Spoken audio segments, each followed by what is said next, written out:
A paz do Senhor, meu amado irmão, professor de Escola Bíblica Dominical, aluno da nossa Escola Bíblica Dominical.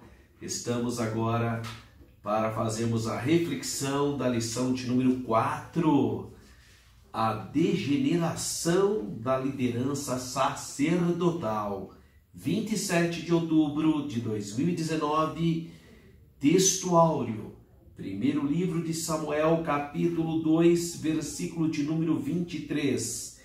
E disse-lhes: por que fazeis tais coisas? Porque ouço de todo este povo os vossos malefícios. E a nossa verdade prática: evitemos o pecado a todo custo, pois a sua prática leva-nos ao mais baixo nível espiritual e moral. Vamos pensar um pouquinho sobre o nosso texto áureo, que está aqui no primeiro livro de Samuel, capítulo 2, versículo 23, que, na verdade, aborda a situação da casa do sumo sacerdote Eli, né? Fala sobre a casa dele. Felizmente, os seus filhos não andavam com temor, né? Viviam uma vida muito fora da palavra do Senhor, né? Então, temos aqui, olha, se você ler com atenção o versículo 23, e disse-lhes: por que fazeis tais coisas? Porque ouço de todo este povo os vossos malefícios. Não, filhos meus, isso aqui é o Eli falando, porque não é boa fama esta que ouço, fazeis transgredir o povo do Senhor. Pecando homem contra homem, os juízes o julgarão. Pecando, porém, o homem contra o Senhor, quem rogará por ele? Mas não ouviam a voz do seu pai, porque o Senhor os queria matar.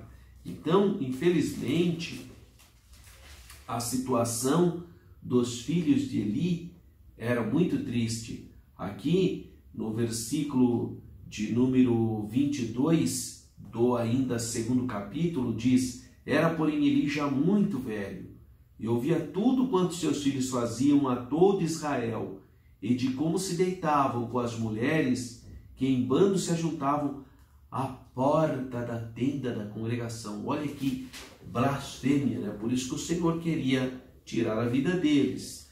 Então, o nosso texto áureo está no primeiro livro do profeta Samuel, capítulo 2, entre os versículos 20 a 28.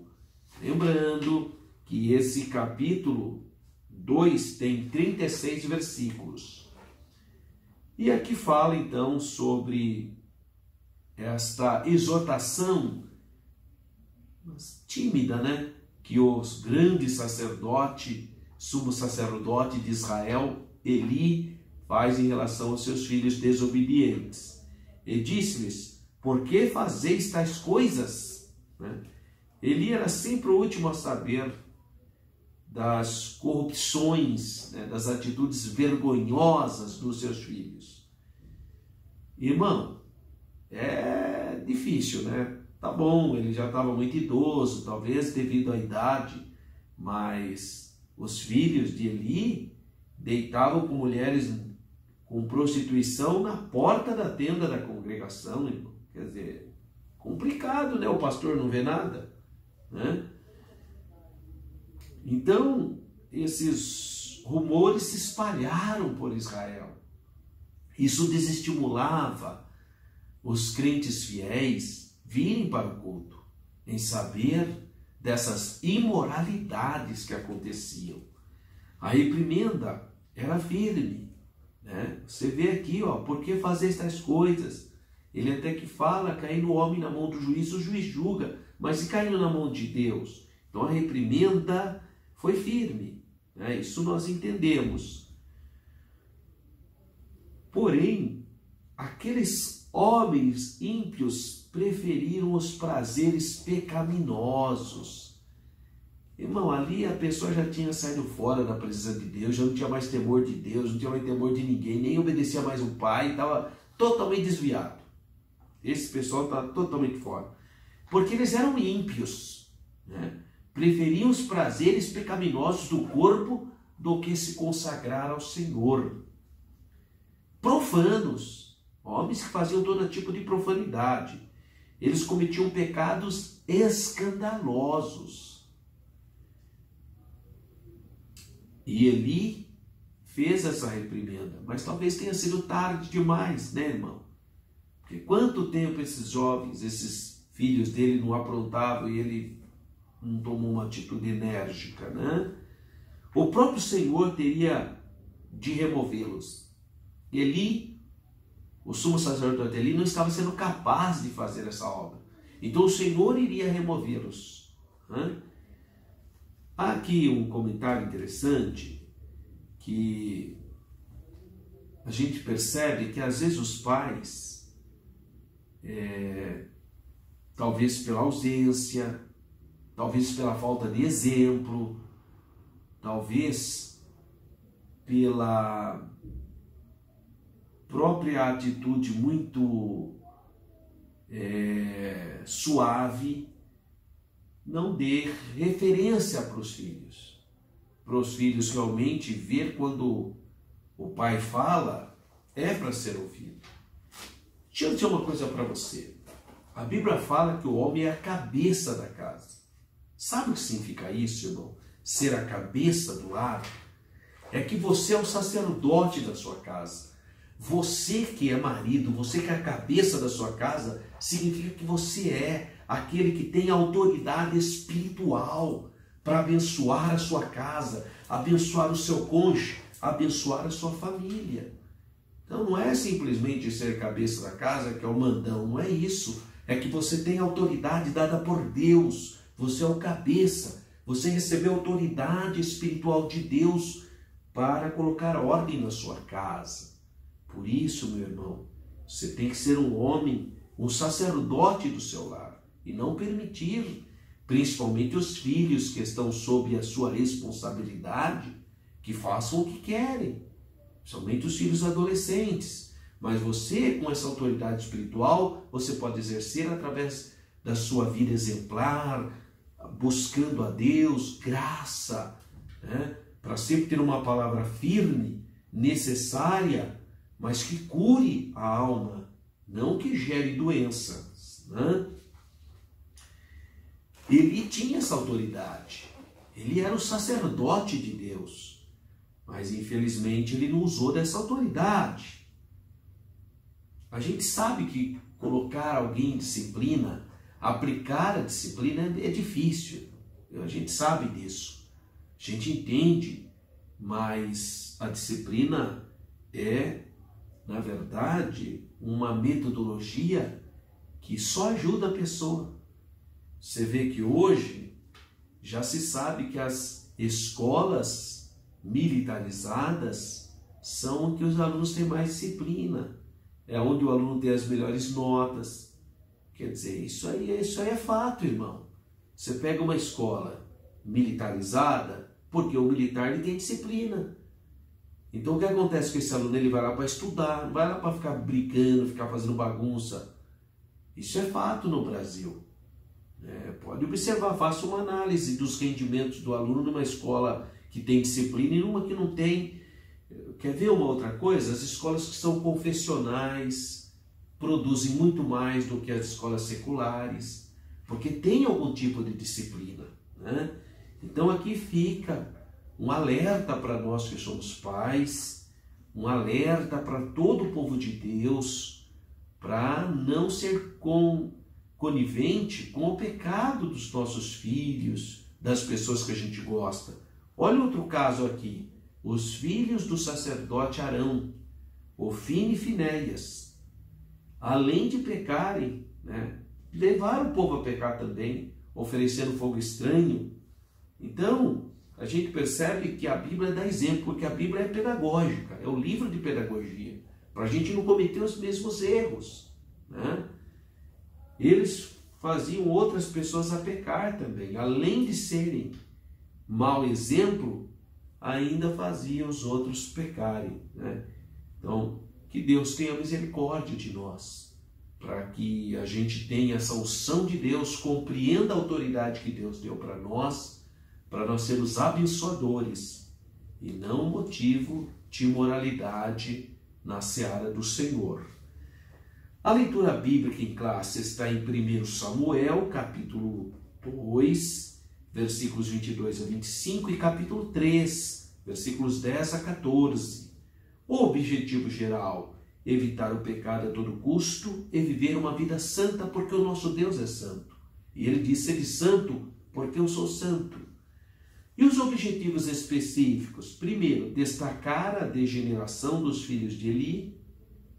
2, pontuar a sentença do juízo de Deus. E 3, mostrar as consequências do pecado.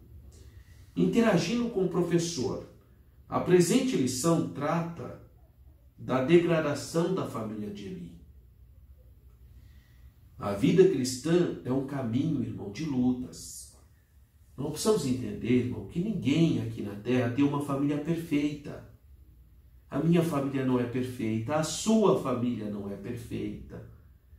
Então, irmão, a gente já sabendo que as pessoas, os membros da família são imperfeitos, já é meio caminho andado, para você também ter habilidade para ensinar várias vezes, ter a paciência para ajudar, para acolher, porque os membros da família são imperfeitos, né?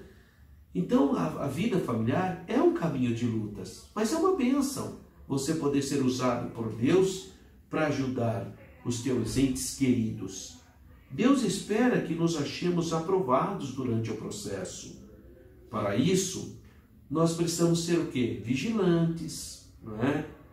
Depender da atuação do Espírito Santo, desejar a atuação do Espírito Santo.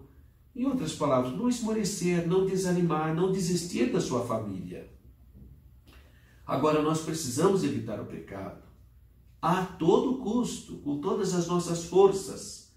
Paulo, escrevendo aos Romanos, ele diz assim: agora, depois que Jesus vos libertou do jugo do pecado, não vai se meter debaixo do jugo do pecado de novo, né? Jesus te libertou, irmão. Por que você quer se entrar de novo debaixo do jugo, né? Então nós precisamos evitar o pecado a todo custo, viver uma vida santa e sincera diante de Deus. Então essa é uma oportunidade para que nessa lição 4, juntamente com seus alunos, com seus irmãos, que nós possamos fazer essa reflexão de conscientização para a necessidade de termos uma vida piedosa diante do Senhor, honrando o Senhor com alegria.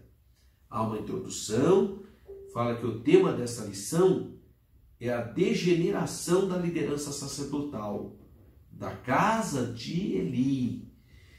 E veremos que os filhos de Eli, então, infelizmente, foram contra os propósitos divinos, não compreendeu a natureza do Senhor Deus, Criador dos céus e da terra.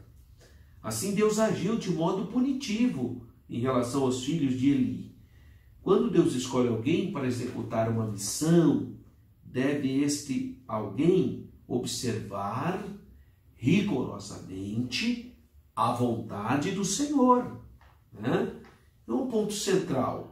O pecado deve ser evitado a todo custo. Esse é o ponto central. O primeiro tema é a degeneração dos filhos de Eli. Quando não valorizamos o que Deus nos deu. Tem muita gente que tem talento, irmão. Tem talento, é impressionante. E tem um monte de oportunidade. Às vezes a gente pensa, meu Deus, essa pessoa teve tanta oportunidade na vida, mas não tem temor de Deus.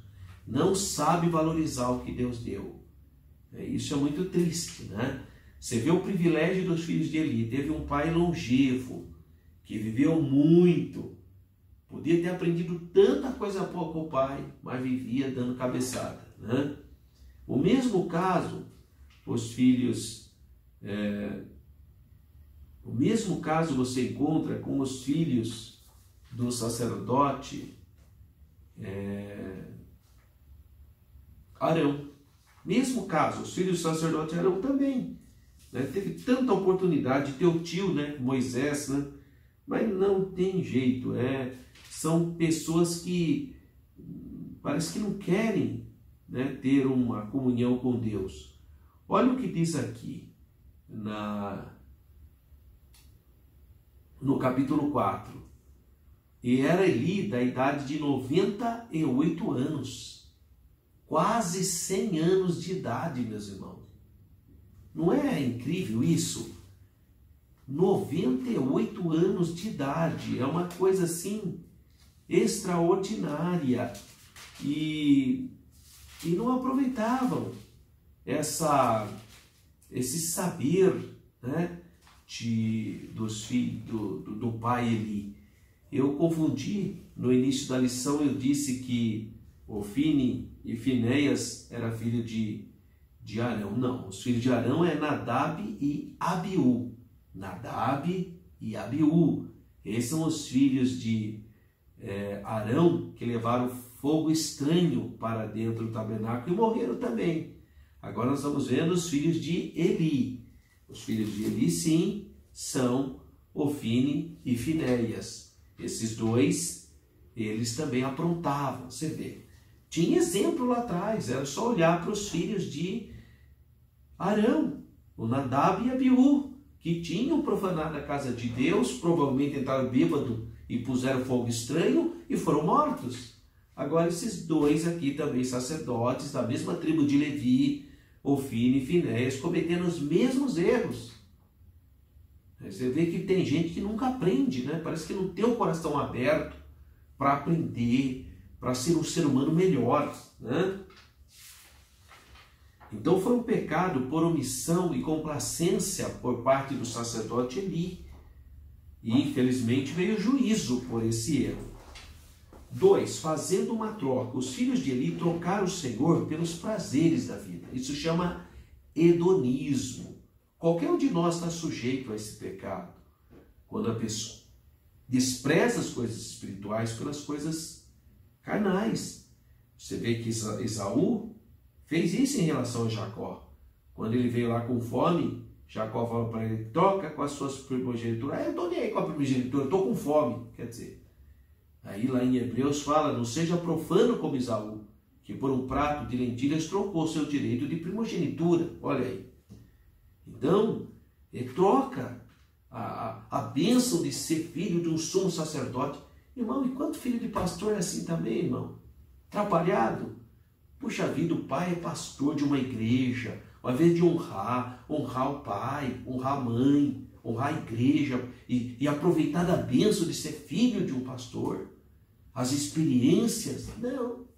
Vive aí uma vida atrapalhada. Graças a Deus que eu tenho visto muito filhos de pastores que têm herdado essa chamada do pai, né? Tem prazer na obra de Deus, tem orado, buscado e abençoado e aprendido com as experiências do pai. Graças a Deus que a gente tem visto muito filho de pastor que tem sido uma bênção. Mas tem gente, irmão, que, sabe, não quer nada, não quer ter esse privilégio, né? E infelizmente, para frear essa imoralidade, Deus precisou agir, porque o sacerdote não estava agindo, né? Quais foram as consequências? As consequências, irmão, sempre é triste, né? De quem peca contra Deus. Tem muita gente assim que não tem temor de Deus, fala coisa que vem na cabeça. E não pode ser assim, irmão. Precisa ter temor de Deus. Os cristãos têm que buscar cada vez mais o poder do Espírito Santo, é o fruto do Espírito. E o fruto do Espírito fala da mansidão, domínio próprio. Então, nós temos a nossa luta enquanto estivermos aqui nessa terra, nós somos peregrinos, nós temos que lutar para ver uma vida exemplar de santidade, de amor e de acolhimento. Ser íntegro, irmão, incorruptível, né, reverente, digno e santo. E tem uma passagem na Bíblia que fala assim, que quem fala que não comete pecado é mentiroso. Ah, mas então, irmão, como que eu... Não significa que você não vai cometer pecado, significa que você não terá prazer no pecado. Sabe? Qualquer coisa que você faça, meu Deus, me perdoa, porque você não tem prazer no erro. Não é viver uma vida de pecado. Então devemos ser conscientes de que Deus não tolera o pecado, principalmente os que ensinam e estão em posição de liderança, porque deve ser um exemplo do rebanho. As pessoas olham para quem está na frente do trabalho. Nós temos subsídio didático-pedagógico e o ponto 2, sentença do juízo de Deus. Primeiro, experiência profética de Samuel. Numa época em que era bem raro ouvir a voz de Deus, o adolescente, o menino Samuel, ouviu a voz do Senhor, ouviu a voz do Altíssimo. E essa experiência da presença de Deus, da voz de Deus, realmente vai impactar tanto esse menino, que ele vai tornar-se o maior profeta do tempo dos juízes, né? Grande juiz, grande profeta, grande sacerdote. Sentença pronunciada. Eli receber uma sentença por meio de um profeta que ele tinha ensinado, né? Porque Samuel recebeu a voz de Deus, aí Eli perguntou para ele e falou. Então veja que situação. Deus iria punir a sua casa, os seus filhos. Mas Eli, como ele era um homem piedoso, ele aceitou a palavra de Deus. Ele entendeu que aquele jovenzinho que ele estava ensinando, Samuel, realmente era uma pessoa usada pelo Senhor. Então isso é interessante. E a consequência dele, irmãos? Infelizmente, Israel voltou a guerrear contra os filisteus, tentaram levar a arca, Ofni e Finés levaram a arca, mas eles foram mortos e a arca foi roubada pelos filisteus. E Eli, quando ficou sabendo dessa tragédia, caiu, coitado. Ele era idoso e obeso, quebrou o pescoço e morreu. E naquele momento também a sua nora entrou em trabalho de parto e teve um filho que pôs o nome de Icabod. Foi-se a glória de Israel. Olha que coisa, né? Quanta coisa que aconteceu. E 3, a desgraça da família de Eli. A desgraça sobre a casa de Eli veio como uma avalanche. Às vezes demora para ver a consequência do pecado, irmão. Mas uma hora chega, né? Então seus filhos Ofni e Finéias, bem como sua nora, morreram. E ele também caiu, quebrou o pescoço também. Quer dizer, todos eles, né? Todos eles tiveram essa tragédia. Então, é motivo de a gente ficar atento para isso. Porque isso é um exemplo, né? Está escrito na Bíblia para nosso exemplo, né? Então, resumo desse tópico 2. A sentença tratava-se de punição de Deus aos filhos de Eli. Ela seria executada por intermédio da invasão dos filisteus. Há um outro aqui, subsídio bíblico, né? E o 3, consequências do pecado. O preço do pecado. A Bíblia revela alguns exemplos, irmão, sobre a consequência do pecado. Primeiro exemplo, a expulsão de Adão e Eva do jardim e a morte física e espiritual. 2, toda a família de Acã perdeu a vida por causa daquela capa babilônica e algumas barrinhas de ouro. 3, Ananias e Safira foram mortos porque mentiram para o Espírito Santo. Então, todo pecado tem consequência, irmão. Todo pecado tem consequência. É a lei da semeadura, irmão. Tudo que você plantar, você vai colher. Não tem jeito, irmão. É a lei natural da semeadura. E a omissão de Eli trouxe consequências terríveis para a casa dele. Então nós temos que estar atentos para não permitir, para não colher esse mal. 2, os males da falta da repreensão. Então Eli ele era o cabeça de Israel. Ele era o cabeça da casa dele. Então ele tinha autoridade espiritual para repreender com sabedoria e ensinar os seus filhos. Mas infelizmente não foi isso que aconteceu. E 3, pecados voluntários e deliberados não têm perdão.